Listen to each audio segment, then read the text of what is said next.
So today here we go. We are in week 81 of our weekly discussions, and we're asking this question: how likely is it that AI causes a global catastrophe in our lifetime specifically? So effective altruism, it's an idea and a community focused on using evidence and careful reasoning to figure out the very best ways to improve the world and then to act on that basis. And we are the Christian community within effective altruism. So there's a lot of talk about AI within effective altruism. I think talk about AI has increased over the last several years, especially as has funding towards AI causes. We're asking today, what is AI? What's the concern about this? And what are the chances that it causes some kind of catastrophe in our lifetime? So I want to actually spend just half the time just unpacking the concern about AI, and then just look real briefly at what some experts in the field have come to in terms of estimates for a time frame of when concerns about AI would translate into a catastrophe around AI. And I'm really not an expert, and several people on this call know a lot more about this than I do, especially Joseph, who has experience in machine learning. So I'm just going to present the issues, and I hope that we can learn from Joe and from several others as well. So a lot of discussions about AI kind of go like this. When we look at the timeline of human history and we scale that up against human progress, it's been relatively stagnant for much of human history. We're in a kind of like Malthusian trap until we hit a time of the Industrial Revolution and the Scientific Revolution, and we see progress being much more linear, or at least linear at a much higher degree. And the idea is right here, we're standing at 2020, and we are at the cusp of some kind of structural revolution where new technologies are going to just transform human potential. And that technologies will be focused around artificial intelligence.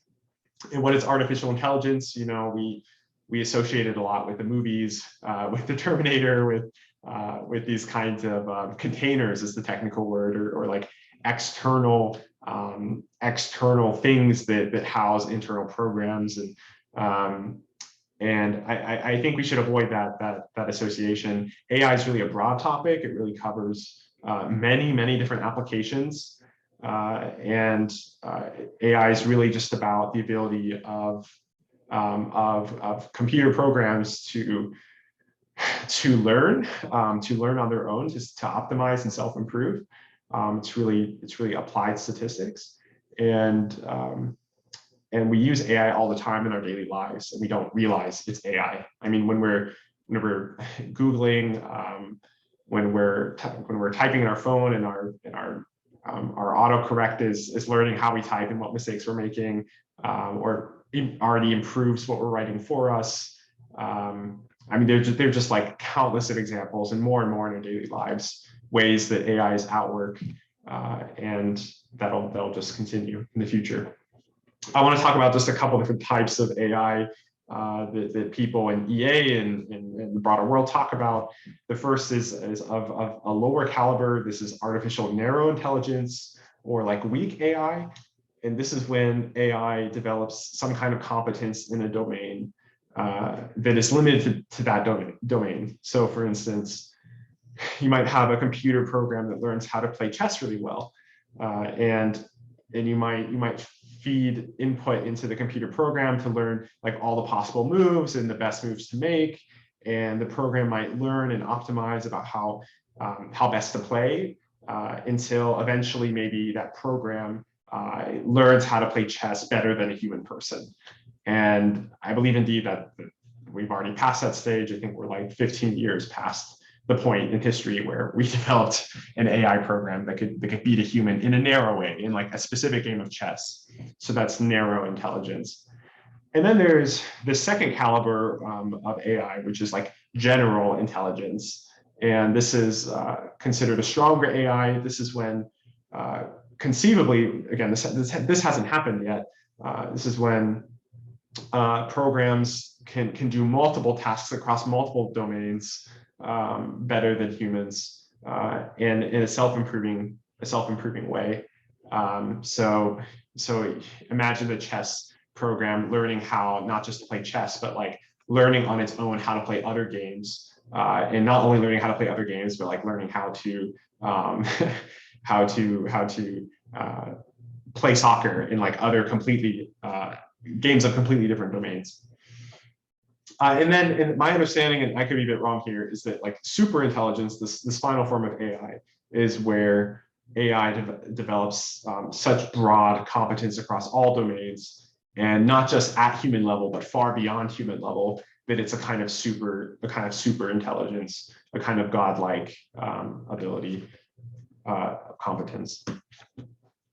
And I just want to share this. So this is, I want to share like just the road to AGI and like where people are coming from when they're thinking about these things.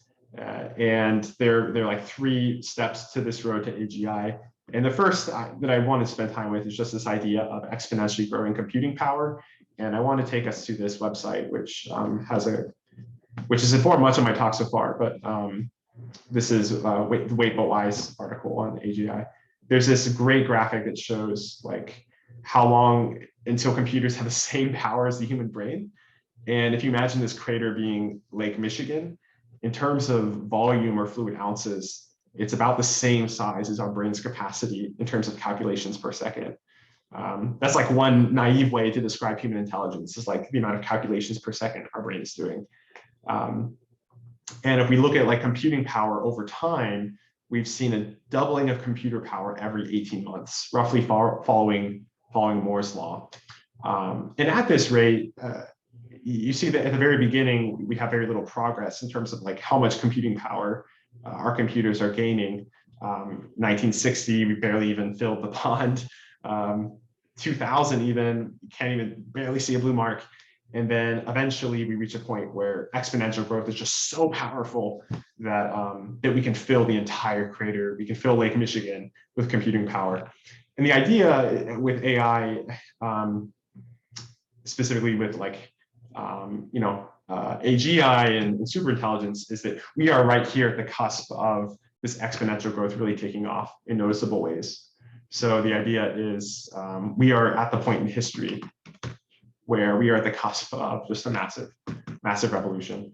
And if we can like find ways, or if the computer can find ways to follow the way that the human brain applies this computing power across different kinds of domains, and it becomes autonomous, then that could be potentially like world changing. It could be potentially catastrophic, right? There are instabilities that could arise from this. So yeah, I'm running a bit tight on time. So there are some instabilities from this. There are risks of the power of this AI falling into the wrong hands, maybe global powers that mean it for ill totalitarian purposes. Maybe it might destabilize political institutions. Maybe it might empower small actors to perform terrorist attacks. The classic example of an accident actually is this example of like, well, imagine you tell an AI to make paper clips. That's its role, and that's like you give it this narrowly defined goal, but you don't give it enough specifications. You don't like give it enough side constraints, and it ends up like violating human rights in order to like produce billions and trillions of paper clips, like enslaving people in order to like run paperclip factories and things like that. So that would be like just a very bad outcome. Not all outcomes are bad, but that would be like a very bad one. And when we ask, here's I guess what I want to get into a bit more with you all is when can we expect these kinds of things to happen? Are these kinds of things just more scientific or scientific fiction, or are these things plausible? And can we talk about their plausibility? And also from a Christian element, do we discount the plausibility based off of certain principles we learn from Scripture, or that are just informed from a Christian worldview? That would be interesting to talk about. So just when we look at timeframes, there have been some meta studies or like polls about this, not quite meta studies. And there was one that the Future of Humanity Institute from Oxford and the Yale Political Science Department put together back, I think, 2016. And they polled something like 350 experts in this area. And they asked them when you would see, I think the term was like advanced machine learning, the point at which like an AI technology would perform a task better and cheaper than a human, and when you would see that across all domains, and polled these experts about that. And in terms of results, there's a wide range of timeframes for when this would happen. You have some really optimistic people saying, well, we should, like, it's guaranteed it's going to happen within 25 years from 2016. And then some more pessimistic people saying, even in 100 years after 2016, even in 2116, there's less than a 25% chance. So what is that? There's like a 5% chance that we would see artificial intelligence doing all tasks better than humans and cheaper than humans. So the median outcome, like that, the aggregate outcome across all 350 experts, it's this red line here. So this means that the aggregate, or the average, is that there's a 50% chance that by 2066, artificial intelligence would do all tasks better and cheaper than humans. That's what I would love to talk about. Like, do you find that plausible? Is that